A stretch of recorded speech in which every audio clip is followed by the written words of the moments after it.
Hey, this is Luke Guldan from The Good Place and Tell Me a Story, and this is the Man Cave Chronicles. Welcome to another episode of the Man Cave Chronicles. Welcome to the party, pal! You're my boy, Blue! Yo, Adrian! A podcast with interviews of amazing guests from the world of pop culture. Oh, yeah! TV. Nice! Movies. Oh, I love the movies! Comedy and more. From deep inside the Man Cave, your host, Elias.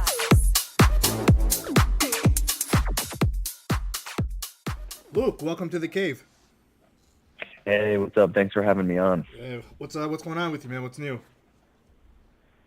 Oh, man, what isn't new? I feel like the only thing that isn't new is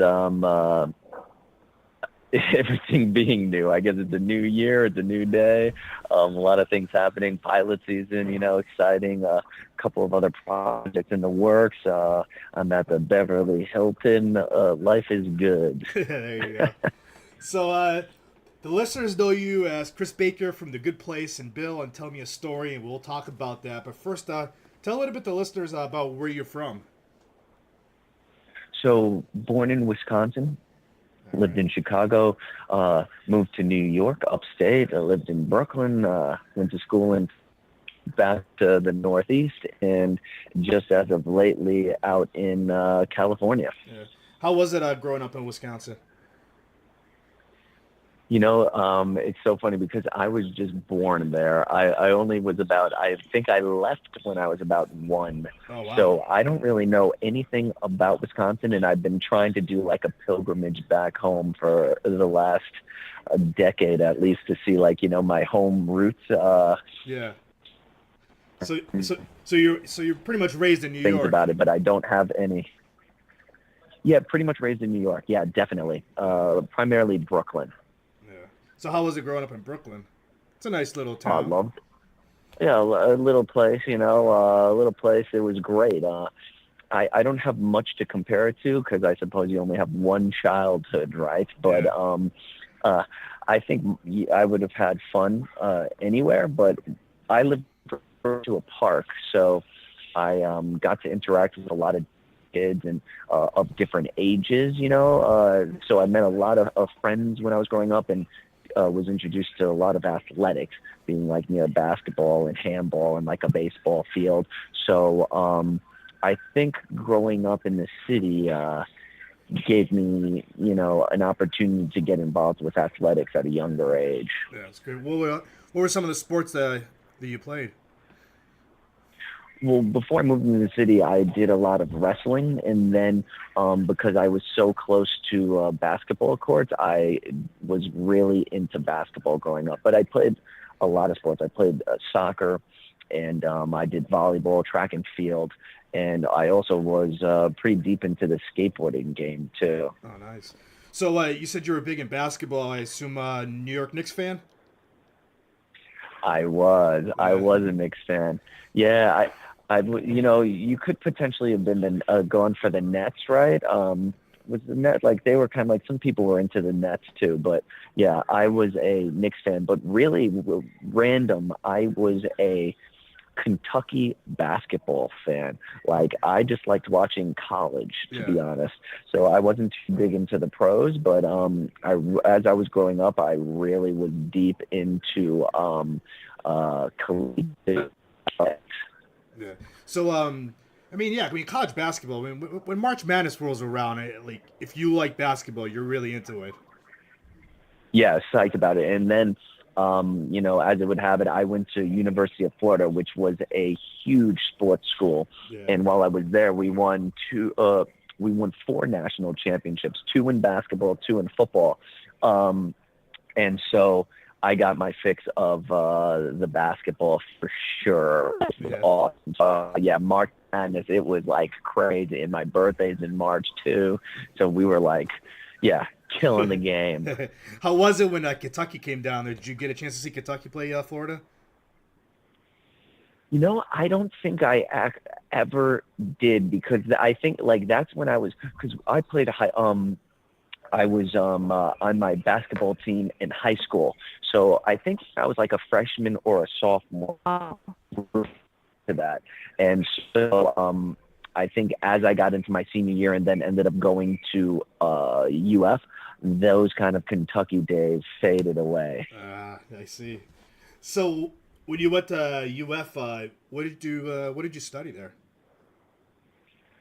So it was an interesting time going into college. I had done a couple of bodybuilding competitions up in that point, and right before I was going to school, I had just won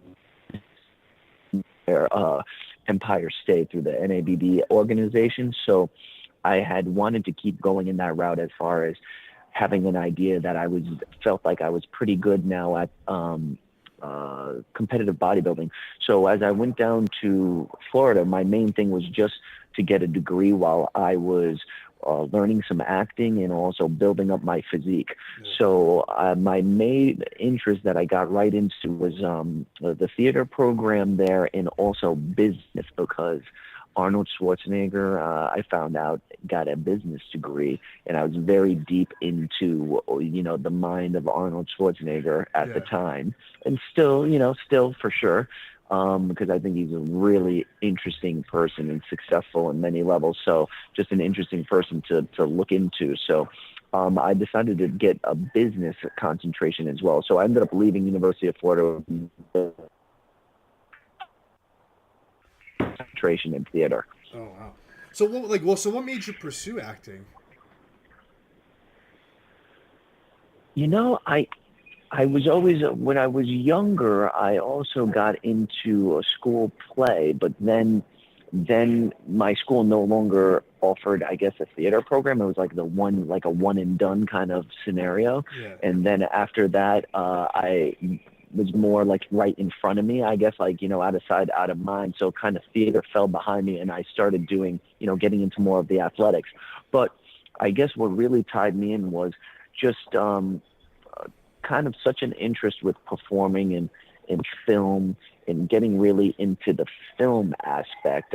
It wasn't until after college, after kind of studying and really getting into that entire world for over 4 years, did I find that I was very into theater. While I was living in New York City for the last decade, I finally had an opportunity, even though I was living in Brooklyn so close by proximity, I never was really exposed to theater, like good theater. And I always kind of just associated theater with the experiences I had, which unfortunately was, not the best theater. So I kind of just jumbled that into I don't like theater. It's kind of too big, over the top, theatrical, and I'm more into the film. But the time in the city, getting to see a lot of off-Broadway shows and Broadway shows with high-level talent really kind of got me into that and opened my eyes into really acting and theater and what all of that is about. Wow.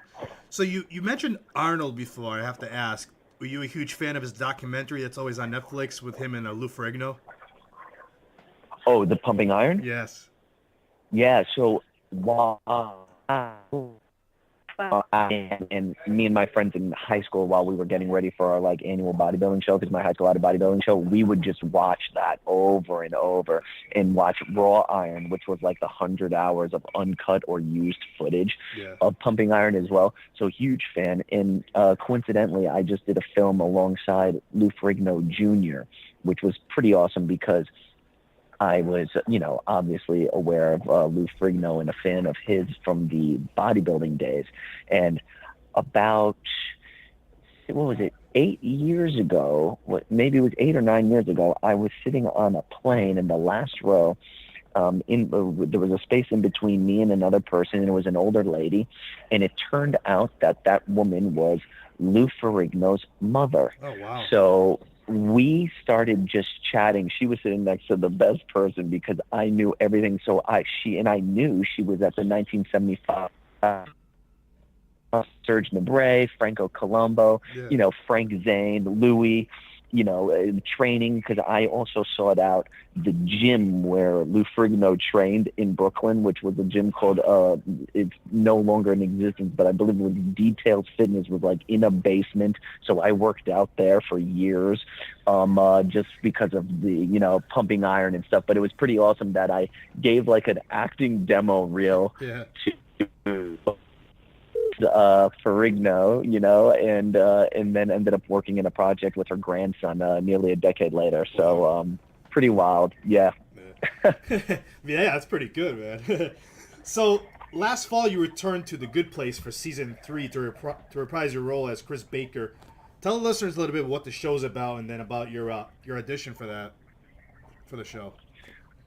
So it's very hard to explain the show in a few words, Yeah. It's I guess like just in a gist is like a philosophical, awesome comedy sitcom about kind of the afterlife and things like that with Ted Danson and Kristen Bell. I mean, it's all over the place. We're in the good place, we're in the bad place, we're on Earth. It's kind of like a lot of things happening. So basically, it is a show that is just kind of evolving as it goes, and I don't know too much about it because it's so fast. Like when things happen, it's like keeping it exciting. I just kind of find out, and you just kind of hit the floor running, and before you know it, it's like wham bam thank you, and you're like, whoa, this just happened kind of deal. So I would just say you got to check it out. I definitely can't explain it as well as just sitting and watching it and enjoying it, because it's a great show. Yeah. I've been psyched to be involved, and the audition process was super enjoyable because it was an offer, actually. So some of the people involved in the show were also involved in a show called Broad City, writers and actors that were in that show, and I had done a guest star role in the first season of that show, and I think because of the character breakdown and description, my name was thrown in to that circle to have an opportunity to come out and play the role. So that's kind of how that worked out, and I didn't really know what it was. I thought it was maybe going to be a one-off or something, and then it just kind of kept coming and staying alive and materializing, and just, like I said, just one exciting thing kind of after the next. So it's just been a blessing, and just a ton of fun people to work with, and great people to be near, for sure. How is it working with like somebody like Kristen Bell and Ted Danson? Just awesome, you know what I mean? It's like the best thing, because they're they're amazing human beings, but also just extremely talented, and that's why they're in the position in which they are in, and to have a bit of I like to think energy, whenever you're around like that kind of talent and vibe, and just like even just the set, the entire environment that Michael Schur did over there is just you just want to get some of that energy on you. So being around, it's just been great opportunity. Yeah. So now you also starred in the CBS All Access series Tell Me a Story. You played Billy. So tell us about that show. That's also that was like full different spectrum, but of fun. You know what I mean? It's like one level of fun and then a completely other side, but equally as fun. And those kind of happen, I think, a week and a half of each other, to be honest. So going from a comedy straight to a dark psychological horror thriller, if you will. That show, the showrunner is Kevin Williamson, and basically it's a modern, realistic retelling of fairy tales that take place in New York City, with primarily 3 fairy tales, interwoven together, and I am mainly in the Hansel and Gretel storyline. Okay. So what attracted you to the project, and how did you land that role? So, interestingly enough, I saw when I got the opportunity to audition for it, read for it, I had just seen, like, a lot of press was coming out about it. I guess they just released a few cast members who were involved in the show, and it was, I found out that Kevin Williamson was involved, and then I saw that Danielle Campbell, and then I saw that Billy Magnuson was involved. And I've known Billy back in New York City back in the day and for a while, and know some of his work. And I was like, man, whoa, this looks cool. And then I got an opportunity to audition. So it was like, wow, there's very high level people attached, and I'm like, this is going to be great. So, you know, pretty much just with anything, that was the initial excitement, and then also the storyline, and then the sides, the material was great. And so, you know, trying to use that to your advantage as far as motivation, and not like freak you out, but like to motivate you to do as best as you can and give you the best work you know you could do. So how would you describe Billy? Oh man, Billy is just a fun kind of guy who likes to, you know, a dude living in New York City, trying to pay the bills, pay the billies, I like to say, and live life to its fullest. So was it easy to prepare for the role of Billy, or did you find it challenging? You know, I think easy is an interesting term. I think things are easy potentially when they're fun or exciting or interesting. So in that capacity, I would say 100%. It definitely has, like, I think everything has its challenges, but I guess it was a ton of fun to prepare. Like it just had a lot of things that I can kind of get into because, you know, the storyline, knowing some of Mr. Williamson's work, the things that he's been involved in, like Vampire Diaries, The Fallen Scream, those kind of things, and having an idea of the style he's been known for, and then also just like the kind of post-apocalyptic feel of the club that we were in, and kind of the go-go dancing and certain elements where you can kind of like dig into and have some fun. So now you've been acting for a few years. Who do you think are like some of your influences in the acting world? I know you mentioned Arnold before, but is there any other ones? Oh, a ton. I was just watching something and I just am constantly blown away. Warren Beatty as an actor and also a director and, you know, producer. Also, when I was watching this film that he had just done, I thought also of Robert Redford and like the film Ordinary People, like that, and also like him as an actor and director, like people, and Paul Newman, and, you know, I love Tom Hardy, and you know, the list goes on. Christian Bale, I think, is really someone who's, you know, had such a career and is you know, a tour de force. And also, speaking of like Arnold, like the new age Arnolds, like Arnold 2.0 in a sense, I feel like is like, you know, the Hugh Jackmans, who are just quadruple threat. Like they can have a great physique, they can sing, dance, they can act the heck out of things. So I think it's an interesting time to be alive, that we have great living actors, and then also people who have left us some amazing things as well that you can constantly be checking out. Like this film with Warren Beatty, I had no idea even existed until I saw it, and I've already been a fan of his in like Splendor in the Grass and a couple of other films, and just to see him, you know, in Reds, and to just see something new and be blown away by it, you know. Yeah. And even just recently, I've been growing to really appreciate Bradley Cooper's work, and he's phenomenal. And I just saw a talk back with him, and how many hats he wore with A Star Is Born just blew me away. Well, one, his performance, but then knowing everything else is just it's motivating for sure. It kind of feels like Bradley Cooper, like whatever script they give him, he can do it. He can pull it off. Or he has a great eye for selecting the scripts that he can elevate. You know what I mean? Like whatever is presented to him, he, you know, being selective or having the opportunity to be selective with that. He's definitely a smart creator and actor for sure. Yeah. So if you weren't an actor, what do you think you'd have been doing right now? Man, that's a good question. I think if I knew it, I would be doing it.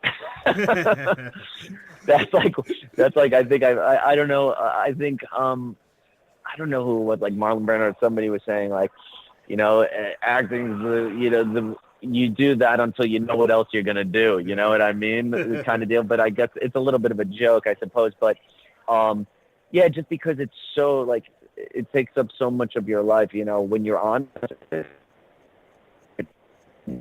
things don't last, so you're always kind of going to the next thing. So I think there's a lot of exciting elements as far as acting, but also the entertainment or film or theater process from, an idea to the finished product.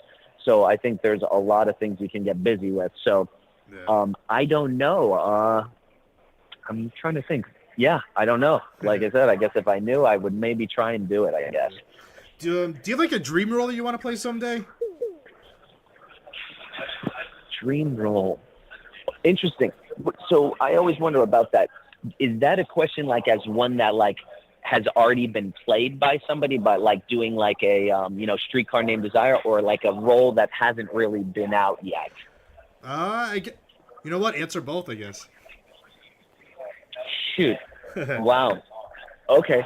So dream role, there's a couple, you age, right? So you can only play a few things for a certain amount of time. So there's a couple of plays that I'd like to do before I age out of them. And one of them is I really love this play, 4,000 Miles by Amy Herzig. And it's a great role. And it's mainly, I just love the dynamic between I guess he's in early 20s in a grandmother mainly. Like there's other characters, but the main relationship is between a kid and then his grandmother. And I think it's a great story. And then also, I'm a big fan of Cat in a Hot Tin Roof. And then as far as films, certain roles that I really like, this Warren Beatty movie I just saw, it's called Shampoo. Like that's a dream role. It was so awesome. And then, Cool Hand Luke I love, and then HUD, like roles like that. But then also something like along the line of like a Terminator type role, or in Westworld, like a role that hasn't come up yet, but like if you look at that storyline, like kind of a AI hunter, like a Terminator for Terminators kind of deal.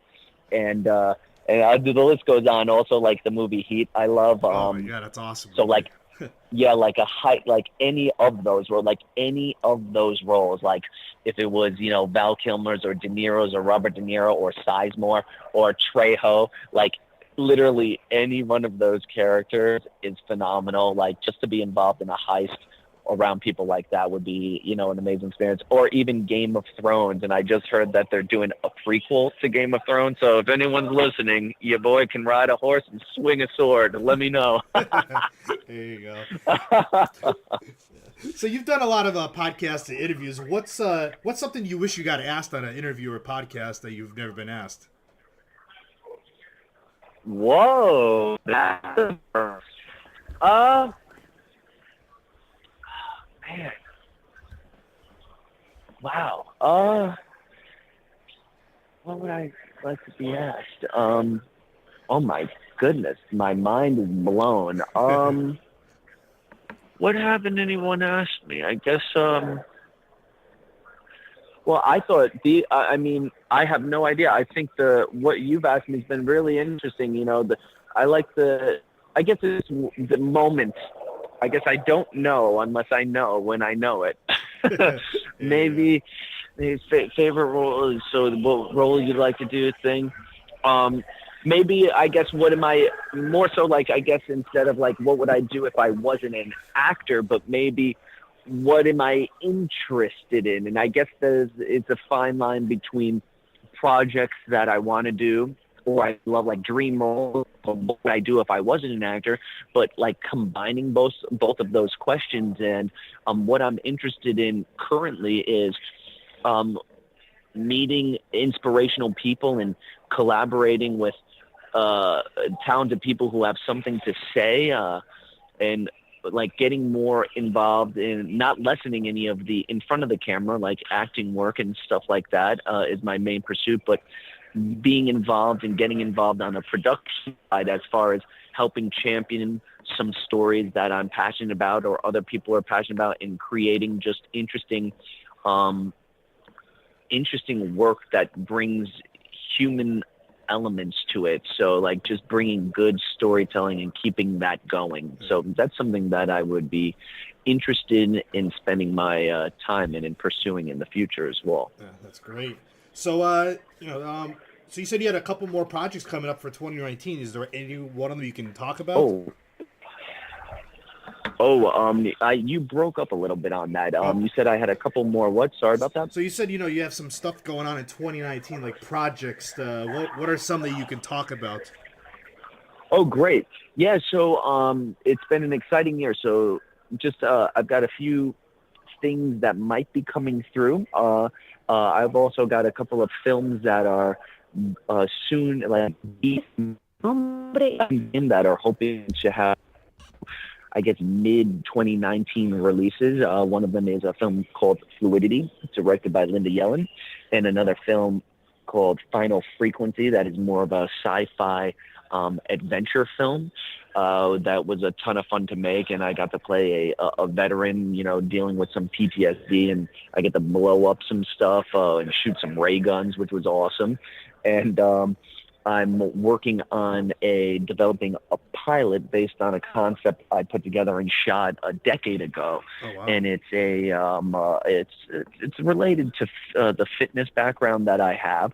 So I'm working on that, and I have some amazing, megally talented and interesting athletes and experts involved, and that's kind of been materializing. And I shot half the pilot already, and I'm working on shooting the rest and hopefully getting an edit and stuff together in the next I'm hoping before February, so that's the goal. Oh, wow. So excited about that, and yeah, that's pretty much it. Right.